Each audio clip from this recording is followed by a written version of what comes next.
When you hear the name Carnival, you might think of bright colours, festive celebrations, and laughter on the high seas. But behind that cheerful image lies a much darker reality. Carnival Cruise Line has become infamous for a series of devastating incidents with disasters, mishaps, and failures that have left passengers stranded, terrified, and, in some cases, even dead. From engine room fires that leave entire ships crippled, to passengers enduring unspeakable conditions at sea, the story of Carnival is one of repeated failures and negligent oversight. For years, Carnival has faced one catastrophe after another, yet their response often leaves much to be desired. This is no mere string of isolated events either. It has become a pattern that points to deeper systemic issues within the company. In this video, we'll explore some of the most notorious disasters tied to Carnival Cruise Line, examining the decisions and failures that have led to each incident, and ask, are these tragic events just part of the cruise business in general? Or is this truly a carnival run by clowns?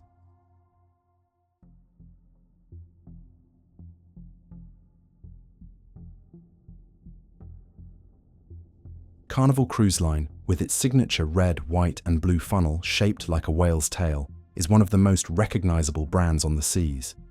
But its story starts far humbler, with one ship, a risky bet, and a man named Ted Arison.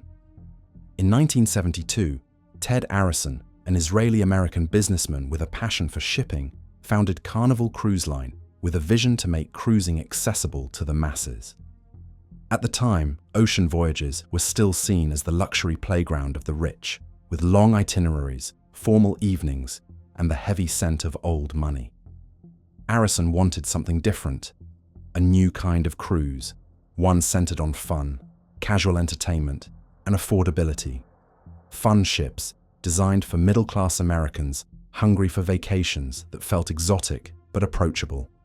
The first ship, the Mardi Gras, was purchased second-hand, a former Canadian Pacific liner, refitted for Arison's dream. But on its maiden voyage, the Mardi Gras ran aground on a sandbar just outside the port of Miami. Passengers were stranded and the drinks ran dry. But importantly, the company's future looked uncertain. Yet Arison pushed on. He borrowed, reinvested, and kept expanding, adding ships like the Carnival and Festival through the 1970s and 1980s. By the late 1980s, Carnival was a juggernaut. It went public on the stock exchange in 1987, fueling a period of explosive growth. The company built new, larger ships from the ground up, launching the Fantasy-class vessels in the 1990s and later the Conquest and Dream classes in the 2000s. It was during this expansion that Carnival Cruise Line became part of something even bigger. In 2003, the parent company, Carnival Corporation, merged with P&O Princess Cruises, creating Carnival Corporation and PLC, the largest cruise operator in the world. But even within that vast empire, which includes brands like Princess, Holland America, Costa, Cunard, and others, the Carnival Cruise Line brand remained the flagship, known for its playful atmosphere, value pricing, and vast North American presence. Today, Carnival Cruise Line operates a fleet of more than 20 ships, carries millions of passengers each year, and commands enormous name recognition. Its iconic fun ships are packed with water slides, comedy clubs, casinos, and endless buffets, aimed squarely at families, couples, and groups looking for affordable ocean adventure. But behind the fun-loving marketing, Carnival Cruise Line has also faced persistent operational challenges. Over the decades, its ships have suffered fires, mechanical failures, sanitation breakdowns, health outbreaks, and criminal incidents, sometimes garnering headlines around the world. While Carnival is far from the only cruise line to face such problems, its enormous size and high passenger volume mean that when things go wrong, they often go wrong on a dramatic scale. When we take a wide-angle view of Carnival Cruise Line's history, a consistent pattern of trouble emerges. Not a single catastrophe that defined its legacy, but a long series of varied and persistent issues. Over the past 4 decades, more than 50 publicly reported incidents have plagued the company, revealing both the hazards of operating such large and densely populated ships and the vulnerabilities specific to Carnival's fleet. Mechanical failures stand out as some of the most disruptive, and across the years, Carnival ships have suffered engine fires, propulsion breakdowns, electrical outages, and steering malfunctions. At sea, even a relatively minor technical issue can quickly escalate into a major crisis. The most infamous example, the Carnival Triumph, saw passengers stranded for days without power or sanitation. But this wasn't just an isolated event. Other vessels, including the Carnival Splendor and Carnival Dream, also faced engine or generator failures that interrupted voyages and affected those on board. Health concerns have been another persistent challenge. Cruise ships are essentially enclosed, densely populated floating cities. Perfect conditions for bacteria and viruses to spread. Carnival has repeatedly dealt with Norovirus outbreaks, sometimes infecting hundreds of passengers and crew in a single voyage. In more recent years, the COVID-19 pandemic cast an even harsher light on how vulnerable cruise ships are to the spread of disease, prompting widespread cancellations, quarantines, and global scrutiny. Other accidents, injuries, and fatalities have left their mark as well. There have been multiple cases of passengers going overboard, sometimes accidentally, sometimes due to alcohol, and sometimes suspected of foul play. On board, passengers and crew have also suffered injuries ranging from slips and falls to drownings in pools and hot tubs. While some of these are the kinds of tragic, unpredictable events that can happen anywhere, their frequency on Carnival ships has raised concerns about supervision, alcohol policies, and other safety measures. But among the gravest threats at sea, fires have haunted Carnival's history as well. While some onboard blazes were contained quickly, others, such as the engine room fires aboard Carnival Ecstasy and Carnival Splendor, have left ships disabled, forcing dramatic rescue operations. Layered over all of this is the spectre of crime at sea. As with any large closed environment packed with strangers, Carnival ships have witnessed a range of criminal activity, including theft, assault, and sexual misconduct. The combination of alcohol, isolation, and limited onboard security can create a dangerous mix, and while Carnival is not alone among cruise lines in facing these challenges, its sheer scale puts it under a larger public spotlight. What's really striking here isn't that Carnival has encountered these types of problems. They are, in many ways, an inherent risk of modern cruising. It's the frequency and repetition of such incidents relating to their ships that is truly remarkable. With millions of passengers sailing each year, Carnival's operational model of mass-marketed, affordable fun amplifies the chance that when something goes wrong, it affects a huge amount of people. It really comes as no surprise, therefore, that Carnival cruise ships have found themselves captured by media attention time and time again, and rarely is the news positive. The first major Carnival Cruise Line disaster of the 2010s arrived aboard the Carnival Splendor, a ship that was meant to symbolize the brand's next era of fun and luxury at sea. Launched in 2008, the Carnival Splendor was one of the largest ships in Carnival's fleet at the time, measuring 290 meters and carrying over 3,000 passengers and 1,100 crew. On the 8th of November 2010, just 2 years into service, the ship set out on a 7-day Mexican Riviera cruise from Long Beach, California. But shortly after dawn on the second day, a major engine room fire broke out. According to reports from the US Coast Guard and the National Transportation Safety Board, NTSB, the fire began when a key engine generator crankcase split open, spraying hot oil onto nearby surfaces and igniting a blaze.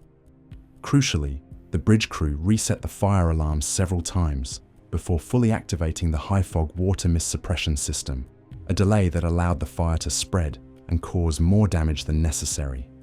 Additionally, the CO2 fire suppression system failed to operate as intended, forcing the crew to fight the blaze manually for several hours. The fire knocked out power across the entire vessel, disabling propulsion, air conditioning, toilets, kitchen systems, and virtually all essential services. Passengers found themselves trapped in a floating hulk, drifting roughly 150 miles south of San Diego. One passenger, Amber Haslerud, described the terrifying moment the fire broke out, quote, "It felt like an earthquake and sounded like a jackhammer." Another passenger, Amy Watts, reflected on the growing anxiety as the reality of the situation set in, admitting that when you're stranded at sea without power, quote, "You think about the Titanic."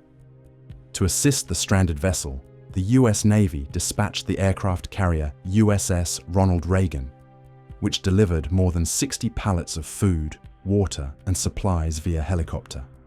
Tugboats were also sent to tow the crippled Splendor back to port. Passengers endured days of sweltering heat without air conditioning, were served cold sandwiches and Spam as kitchen facilities were offline, and faced overflowing toilets as sanitation systems failed. Despite the miserable conditions, many passengers later praised the ship's crew for their communication and professionalism during the crisis. As one passenger put it, quote, "We had no hot food, no air, no flushing toilets. It was miserable, but the crew were excellent at keeping us informed and as comfortable as they could." Public reaction to the Splendor incident was critical but relatively restrained compared to later Carnival disasters. Carnival refunded all affected passengers and offered future cruise credits. However, regulatory bodies such as the NTSB and the Coast Guard raised concerns over the vessel's safety systems, the crew's firefighting response, and the lack of adequate backup power systems to prevent a complete loss of services. Looking back, the Splendor's breakdown revealed vulnerabilities that should have sounded alarm bells across the entire Carnival fleet. An engine room fire had disabled one of their flagship vessels, stranding thousands of passengers without power, sanitation, or comfort. Regulatory bodies had raised concerns, and critics argued that this should have been a wake-up call, an opportunity for Carnival to overhaul its safety protocols, improve crew training, and redesign critical systems. But as the world would soon see, Carnival failed to learn from the Splendor's warnings. Just 3 years later, a disturbingly similar disaster would strike one of its sister ships, triggering a public relations nightmare unlike anything the company had faced before. Few incidents in Carnival Cruise Line's history have etched themselves into public memory quite as vividly, or as embarrassingly, as the Carnival Triumph disaster of 2013. Nicknamed the Poop Cruise by the media, this incident became an international spectacle, symbolizing not only technical failure, but also a company's struggle to manage crises at sea. The Carnival Triumph was launched in 1999, being a 272-meter-long, 101,500-ton ship designed to carry over 2,700 passengers and 1,000 crew. By early 2013, it had sailed dozens of successful voyages out of the port of Galveston, Texas. But on the 10th of February, 2013, what was meant to be a routine 4-day Caribbean cruise turned into a maritime ordeal. In the early morning hours, an engine room fire broke out while the ship was in the Gulf of Mexico, roughly 150 miles off the Yucatan Peninsula. Fortunately, the fire was quickly extinguished and no one was injured. However, the damage crippled the ship's propulsion and power systems, leaving it adrift and largely without functioning air conditioning, cooking facilities, or toilets. Almost exactly what happened to the Carnival Splendor just 3 years earlier. For over 4 days, passengers endured appalling conditions. Brace yourselves. As the sanitation systems failed, the passengers were encouraged to defecate into plastic bags and leave them outside their rooms. Bettina Rodriguez was one of the passengers on board and recounts, quote, "Just on our deck alone, there were the biohazard bags lined up across the floor. We're talking about raw sewage at just the end of our deck alone. It was repulsive. But this wasn't the end of it. As the systems continued to fail, human waste began backing up into the corridors, forcing many to camp out on deck to escape the stench and heat from below. Food was rationed, and staff distributed cold sandwiches and bottled water. Makeshift tents and sleeping areas sprang up on the open decks as passengers tried to escape the sweltering, unsanitary cabins. News outlets quickly jumped on the story, with images of passengers stranded at sea and interviews flooding television and social media feeds describing, quote, sewage running down the walls. Carnival scrambled to organize a tow back to port, but progress was slow. Eventually, the Triumph was towed to Mobile, Alabama, arriving 5 days after the initial fire. The fallout for Carnival was severe. Not only did the company face lawsuits from angry passengers, but it also suffered reputational damage that echoed across the cruise industry. The US Coast Guard later reported that the fire had been caused by a leak in a flexible fuel hose, an issue that Carnival had been warned about in prior audits, but had failed to address adequately. Frank Spagnoletti, the Houston attorney representing Ms. Rodriguez, puts it succinctly, quote, that ship never should have set sail in February. It was unseaworthy at the commencement of the voyage. These documents tell you that the company, and I'm saying to you the corporation back in Miami, had knowledge of the fact that this vessel had a propensity for fires, that there were things that could have been, should have been, and weren't done in order to make sure that fires didn't take place. The Triumph disaster triggered a wave of public scrutiny. Critics accused Carnival of failing to invest adequately in maintenance and backup systems, prioritizing profits over passenger safety. In response, Carnival announced a $300 million fleet-wide operational enhancement plan, promising improvements to fire prevention systems, backup generators, and emergency power supplies. Despite these measures, the Triumph incident became shorthand for what can go wrong on a modern cruise ship: the thin margin between a luxurious holiday and a floating disaster. For many passengers, the memory of that voyage was not just one of inconvenience, and perhaps the smell. It was one of feeling abandoned, vulnerable, and trapped. In the wider context of Carnival Cruise Line's record, the Triumph's poop cruise serves as a striking example of mechanical failure, crisis mismanagement, and the immense reputational risks facing large cruise operators. It remains one of the most infamous maritime incidents of the 2010s, not because of loss of life or physical damage, but because it revealed how quickly comfort can turn to chaos when systems fail at sea. While Carnival's high-profile mechanical failures often make headlines, it is the quiet, personal tragedies aboard ships like the Carnival Ecstasy that expose some of the most unsettling failures of the cruise line. These are not stories of engine fires or disabled ships.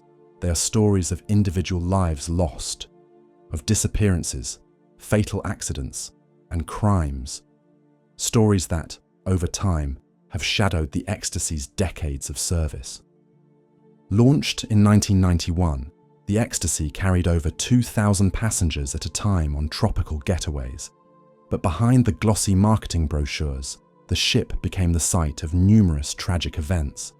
One of the most chilling occurred on the 7th of September 2016, when 32-year-old Reena Patel reportedly jumped from the 11th deck as the ship sailed 27 miles southwest of Freeport, Bahamas. Despite immediate search operations launched by the US Coast Guard, covering over 2,800 square miles, Patel's body was never recovered. Her death was ruled a suspected suicide, yet we will never truly know. It did, however, raise questions over why the Ecstasy was never outfitted with the man-overboard technology required by law under the 2010 Cruise Vessel Safety Security Act, CVSSA. Unfortunately for Ms. Patel, this law only applied to ships that set sail after it was enacted in 2010, and Carnival Cruise Line didn't think the update was necessary for the Ecstasy. But this was not the first time the Ecstasy had been connected to an onboard fatality. Just months earlier, on the 27th of December 2015, tragedy struck when 66-year-old crew member Jose Sandoval Opazo, an electrician, was crushed inside an elevator shaft after the lift unexpectedly descended while he was working. Passengers on board described the horrifying sight of blood pouring down the elevator doors, a scene captured on video and widely circulated in the media. One passenger, Matt Davis, and his wife were on the way to dinner when they came across the gory scene. Quote, To look and see the elevator with just blood coming down like a sheet and not stopping. It was a real life scene of The Shining. The incident underscored not only the dangers faced by crew members, but also the broader questions of maintenance standards and crew safety protocols. Other passenger deaths also cast a long shadow over the Ecstasy. In February 2010, passenger Kippy Holcomb was found dead in her cabin. The medical examiner later determined she had died of a drug overdose, highlighting the often overlooked issues of substance abuse, mental health, and medical oversight at sea. Adding to these personal tragedies, the Ecstasy has also been a site of criminal activity. In August 2016, 2 passengers were arrested by US Customs and Border Protection officers when the ship docked in Charleston, South Carolina. Both had outstanding warrants for drug crimes, part of a broader pattern of drug-related arrests tied to Carnival ships over the years. Even more troubling, however, are the ship's links to the underreported crisis of sexual assault at sea. Between July and September 2019 alone, Carnival Cruise Line reported 20 cases of sexual assault across its fleet, the highest of any cruise line in that period. While specific cases aboard the Ecstasy are less publicized, the ship has been repeatedly named in reports highlighting the industry's slow response to crimes and its inadequate reporting to authorities, leaving victims feeling abandoned and justice delayed. Taken together, the Carnival Ecstasy's history tells a very different kind of cautionary tale. Not one of mechanical disaster, but one of human loss and systemic neglect. It raises fundamental questions. How many passengers can disappear? How many crew members can die? And how many crimes can be swept under the rug before meaningful change is enforced? It is important to remember that behind every overboard alert, every onboard fatality, every criminal incident, there is a grieving family and a life irreversibly altered. A human cost that statistics alone can never fully capture. While it may not be as dramatic as mechanical failures and fires, it's crucial to examine another persistent threat aboard Carnival Cruise Line ships: infectious outbreaks of disease. The close quarters and shared facilities inherent to cruise ships make them particularly susceptible to the rapid spread of illnesses, notably Norovirus, and more recently, COVID-19. Norovirus, a highly contagious virus causing gastrointestinal distress, and has been a recurring issue for Carnival cruises. In May 2022, the Carnival Splendor reported 77 passengers and 16 crew members falling ill during a voyage. Similarly, in September 2019, the Carnival Conquest experienced an outbreak affecting 17 passengers and 35 members of crew. Carnival Cruise Line asserts that it maintains rigorous sanitation protocols, including frequent hand-washing campaigns and enhanced cleaning procedures. But despite these measures, the recurrence of outbreaks suggests ongoing challenges in fully mitigating the spread of such illnesses. On top of this, the emergence of COVID-19 presented an unprecedented challenge for the cruise line. In March 2020, the Carnival Fantasy was among the ships affected by the pandemic, leading to the suspension of its services and the eventual sale of the ship for scrap. The broader Carnival Corporation also faced scrutiny over its handling of COVID-19 cases, particularly on ships like the Ruby Princess, operated by its subsidiary Princess Cruises, which was linked to 28 deaths and over 700 infections. These health crises underscore the vulnerabilities inherent in cruise ship travel and highlight the need for continual enhancement of health and safety measures aboard cruise vessels in general, not just for Carnival cruises. In reflecting on the incidents detailed throughout this video, from engine room fires to health outbreaks, one thing becomes abundantly clear. Carnival Cruise Line's track record of safety and operational failures is not an isolated issue, but a series of recurring problems that have left passengers vulnerable, disrupted lives, and tainted the company's public image. From the ill-fated Carnival Splendor fire to the various tragic events occurring aboard the Carnival Ecstasy, and numerous outbreaks of Norovirus, the company has continually faced backlash for its handling of critical situations. While it's important to recognize the scale of these incidents, it's equally necessary to consider the root causes: inadequate safety measures, lack of proactive management, and sometimes a failure to learn from past mistakes. In many cases, the company's reactive approach to crises has compounded the damage, resulting in further public relations disasters and growing criticism from both passengers and regulators. Despite these ongoing challenges, Carnival has made several efforts to address its shortcomings. Following the Carnival Triumph debacle, significant improvements were made to ship safety systems, including better emergency preparedness and crew training. Similarly, the company has ramped up its sanitation protocols in response to health outbreaks, especially in the wake of the COVID-19 pandemic. However, the question remains, are these changes enough, or is Carnival still simply patching up systemic issues without fundamentally altering its corporate culture? The overarching concern is that Carnival's corporate culture, which has been slow to prioritize proactive safety measures, continues to exacerbate its risk of similar incidents. The question must be asked: will it take more tragedies before a true cultural shift occurs within the company, one that places passenger safety and well-being above all else? In the end, while Carnival Cruise Line continues to be one of the largest operators in the cruise industry, its reputation remains marred by its history of incidents. The company's response to each new crisis has often been too little, too late. And it is only through meaningful and sustained reform, a shift in corporate culture, and a genuine commitment to passenger safety that Carnival can hope to repair its tarnished image and avoid further disasters.